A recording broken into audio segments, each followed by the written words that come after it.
Olá pessoal, eu sou Raquel e hoje nós vamos falar sobre a teoria da estimação de parâmetros, que é um conceito fundamental na estatística e muito útil no dia a dia.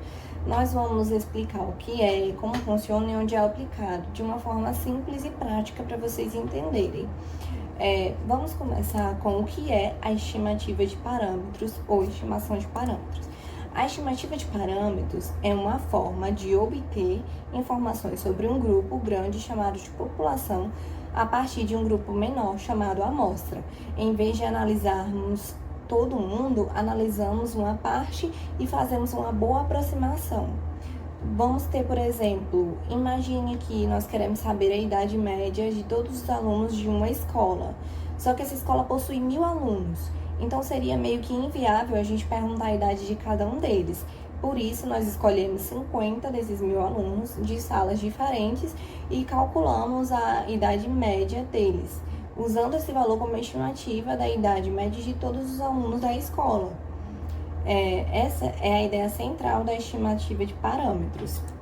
Indo para a definição, podemos definir a estimativa de parâmetro como um processo de usar informações obtidas de uma amostra para fazer inferências sobre toda a população.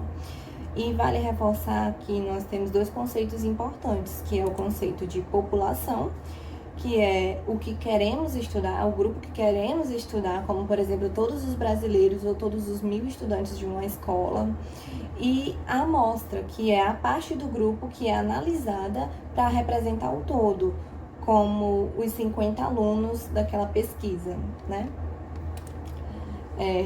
Vamos agora para conceitos básicos e vamos entender dois conceitos que são fundamentais na estimativa de parâmetros, que nada mais é do que o parâmetro e a estimativa. E o que são cada um deles? O parâmetro é o que queremos descobrir sobre a população, como, por exemplo, a porcentagem de pessoas que utilizam as redes sociais ou a idade de alunos de uma escola. Já a estimativa é o valor aproximado que nós encontramos a partir da análise da amostra, como, por exemplo, os 50 alunos que selecionamos para representar toda a escola. Com isso, nós conseguimos fazer previsões e tomar decisões sem precisar analisar toda a população. Olá, pessoal, eu sou Raquel e hoje nós vamos falar sobre a teoria. Bom, agora vamos falar os tipos de estimativa. Tem a estimativa pontual, dá um valor único como resposta. Por exemplo, foi tirada uma pesquisa de 100 pessoas e nessas 6 pessoas foi concluído que 70% das pessoas da população prefere suco do que refrigerante.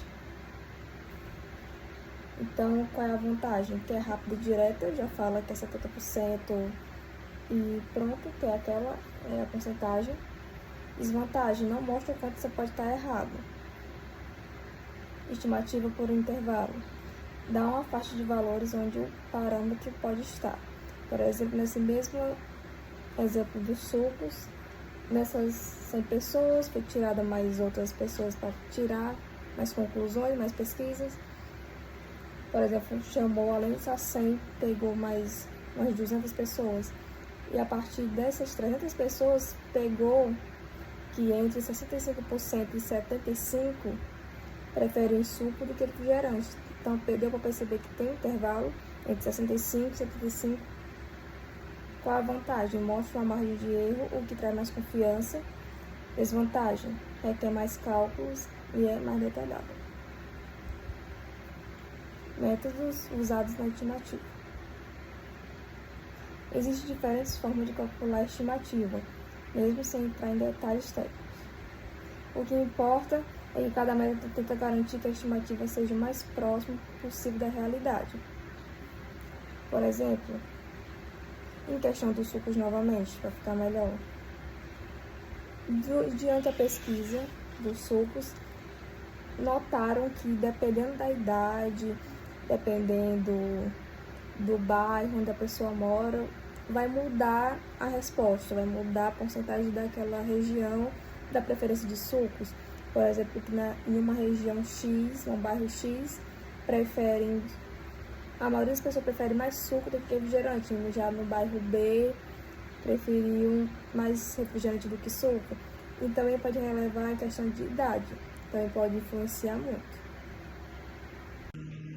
Fala galera, eu sou o Félix e eu vou reforçar um pouco para vocês a importância da representatividade da amostra. Então, para que uma pesquisa ela reflita a realidade, é fundamental que a amostra dela seja representativa. Se escolhermos um grupo que ele não abrange a diversidade da população, os resultados podem ser distorcidos.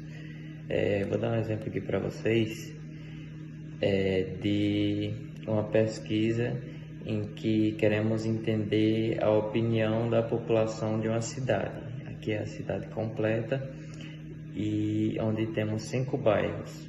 E a gente entrevista apenas um bairro que tem uma opinião formada e deixamos os outros de lado. Com isso, o resultado da pesquisa pode ser totalmente distorcido ao não procurar saber a pesquisa dos outros bairros e apenas de um. Pulando para o erro amostral, todos nós sabemos que toda estimativa está sujeita a um erro amostral. Isso significa que os resultados nunca serão idênticos aos reais. Dado o exemplo anterior, se a gente disser que a pesquisa aponta que entre 60% a 70% das pessoas preferem um determinado produto, essa faixa de entre 60% e 70%, ela já está sendo considerada a impressão natural do processo, ou seja, já é o erro amostral. E também temos o viés de estimativa, que é quando os resultados se afastam muito da realidade e a pesquisa, consequentemente, fica meio que errada, dá um resultado errado. Isso pode acontecer quando a gente, por exemplo, faz a pesquisa somente por redes sociais, não procuram a população sem internet, sem acesso à internet, sem acesso a redes sociais. Isso pode descontorcer muito o resultado da pesquisa. E é isso. Hoje vamos falar sobre como a estimativa de parâmetros ela é aplicada no mundo real. A estatística ela não vai ser apenas uma disciplina teórica, ela vai estar presente em diversas áreas do nosso cotidiano, ajudando a gente a resolver problemas práticos e tomar decisões muito informadas. Como exemplo de como essa estimativa de parâmetros ela se aplica no nosso dia a dia, ela vai ser usada na área da medicina para determinar a eficácia de novos medicamentos.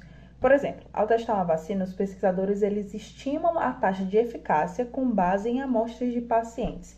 Isso vai ajudar eles a decidir se essa vacina pode ou não ser distribuída para a população geral.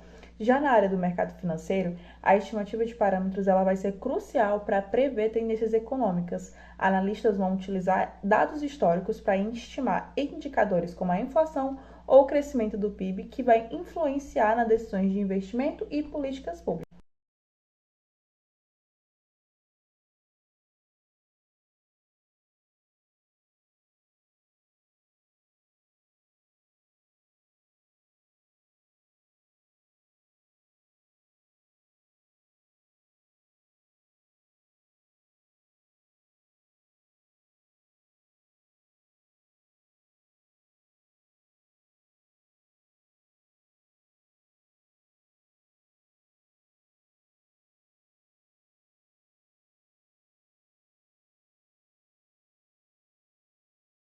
Temos outros exemplos, como na área da qualidade de dados. Uma das principais limitações está relacionada à qualidade desses dados. Se a amostra que coletamos for tendenciosa ou não representativa da população, nossas estimativas podem ser distorcidas. Por exemplo, se fizermos uma pesquisa sobre hábitos de estudo apenas em universidades particulares, os resultados eles não vão refletir a realidade de estudantes de faculdades públicas, por exemplo. Então, a gente pode tirar como conclusão que é fundamental entender essas limitações para interpretar os resultados de forma crítica e evitar conclusões equivocadas. agora para o exemplo prático, imagina que uma empresa de logística precisa decidir quantos caminhões comprar para atender a demanda de entrega. Usando dados históricos, eles estimam a média de entregas por dia e a variabilidade dessa demanda. Com base nessa estimativa, eles podem tomar uma decisão mais informada, evitando gastos desnecessários ou falta da capacidade. Temos aqui o nosso código em Python. E o array entregas por dia, ele vai conter o número de entregas realizadas por dia nos últimos 30 dias. Esses dados eles são usados para estimar a demanda média e a sua variabilidade. A estimativa da média e o desvio padrão. A média e o desvio padrão vai ser calculado para entender o comportamento da demanda. O desvio padrão ele vai medir a dispersão dos dados em torno da média. O intervalo de confiança de 95% nos dá uma faixa de valores dentro do qual a média real da demanda diária deve estar, com 95% de certeza. Isso ajuda a empresa a se preparar para flutuações na demanda. Cada caminhão pode fazer 25 entregas por dia e esse valor ele vai ser usado para calcular quantos caminhões são necessários. Número de caminhões necessários vai ser usando o limite superior do intervalo de confiança, que no caso é a demanda máxima estimada, para garantir que a empresa tenha capacidade suficiente, mesmo em dias de alta demanda. O número de caminhões é arredondado para cima para garantir que não falte capacidade. Na saída do código, vai nos retornar a média de entrega por dia, desvio padrão das entregas, intervalo de confiança para a média de entregas e o número estimado de caminhões necessários. Portanto, a gente tem que a estimativa de parâmetros é uma ferramenta poderosa para a tomada de decisões. Ela nos ajuda a transformar dados complexos em insights claros, permitindo que os indivíduos, empresas e governos tomem decisões mais estratégicas e eficazes. Indo agora para o exemplo prático, imagina que uma empresa de logística precisa decidir quantos caminhões comprar para atender a demanda de entrega. Ética da estimativa. É importante que os resultados da estimativa sejam apresentados de forma honesta e transparente, manipular dados ou omitir informações para levar decisões erradas.